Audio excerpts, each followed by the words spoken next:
অষ্টম শ্রেণীর কোষে দেখি 11-র 13 দাগের অঙ্ক থেকে সমাধান করব।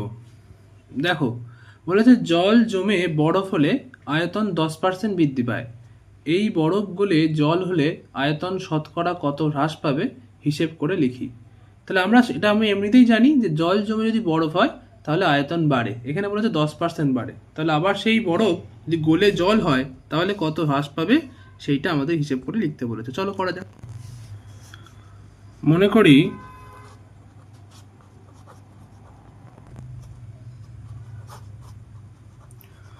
জলের আয়তন 100 একক। জল জমে বরফ হলে 10% বৃদ্ধি পায়। অতএব বৃদ্ধি পায় আয়তন লিখে দেওয়া হয়ে গেল একটা। আয়তন বৃদ্ধি পায় 100 গুণ 10/100, তাহলে সমান সমান 10 ঘন একক। অতএব বরফের আয়তন সমান সমান 100 যোগ 10 সমান 110 ঘন একক। এখন 110 ঘন একক বরফ আয়তন হলে জলের আয়তন হয় 100 ঘন একক। 1 ঘন একক বরফের আয়তন হলে জলের আয়তন হয় 100/110 ঘন একক। আর 100 ঘন একক বরফের আয়তন হলে জলের আয়তন হয় 100 × 100/110 ঘন একক। 0 কেটে দাও, তাহলে হচ্ছে 1000/11 ঘন একক। তাহলে বরফের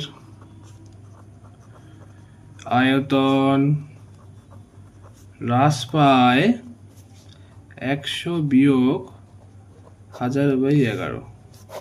11 হচ্ছে লসাগু, তাহলে 100 × 11 মাইনাস 1000 × 1 সমান 1100 বিয়োগ 1000/11 সমান সমান 100/11। ভাগ করে দাও। 9 খাওয়ালে 99, 1 9 পূর্ণ 1/11। অতএব বরফের আয়তন শতকরা 9 পূর্ণ 1/11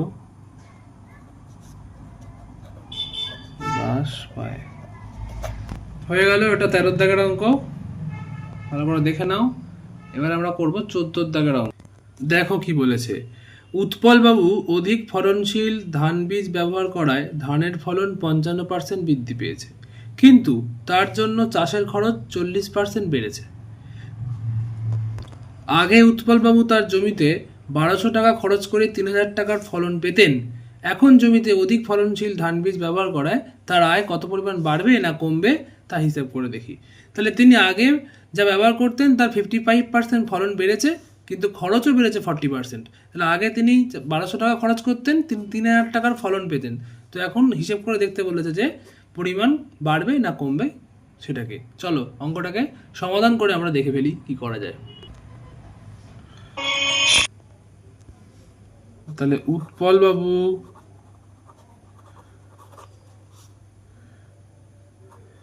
বারোশো টাকা খরচ করে 3000 টাকা ফলন পেতেন। অতএব আয় হতো, কত আয় হতো? 3000 টাকা পেতেন, 3000 টাকা পেতেন আর 1200 টাকা খরচ করতেন, তাহলে আয় হতো 1800 টাকা। এবার বলেছে উৎপলবাবু কি করেছে, তার ফলন 55% বৃদ্ধি পেয়েছে। তাহলে তার ফলন কি হয়েছে, 55% বৃদ্ধি পেয়েছে। তাহলে আগে ফলন কত হতো, আগে হতো 3000 টাকা ফলন। তাহলে 3000 টাকার 55% বৃদ্ধি মানে কত বৃদ্ধি পেয়েছে আমরা বার করে ফেলি। তাহলে 3000 গুণ 55/100, 0 0 কাটো, এই 0 0 কাটো, তাহলে গুণ করলে কত হচ্ছে দেখো, 3 5-এ 0টা বসে যাও, 3 5-এ 15 5, হাতে 1, 3 5-এ 15 1 16, 1650 টাকা। এটা তার কি হচ্ছে, এটা বৃদ্ধি পেয়েছে। তাহলে অতএব এখন ফলন থেকে আয় হয় 3000 টাকা যোগ 1650 টাকা সমান সমান 0 বসে গেল,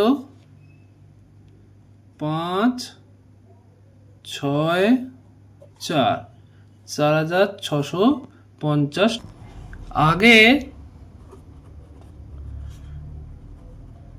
আগের খরচের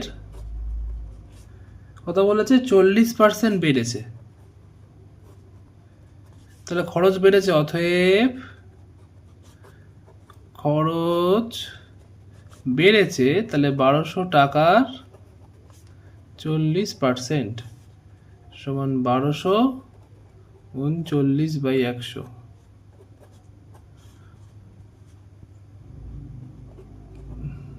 840 টাকা। অতএব এখন খরচ হয়েছে 1200 যোগ 480 সমান 0 8 6 1, 1680 টাকা। অতএব এখন আয় হয় 4650 বিয়োগ 1680, এটা তো বাদ, কত হবে, 0 7 9 2, 2970 টাকা। তাহলে খরচ কমেছে না বেড়েছে আমাদের দেখতে হবে।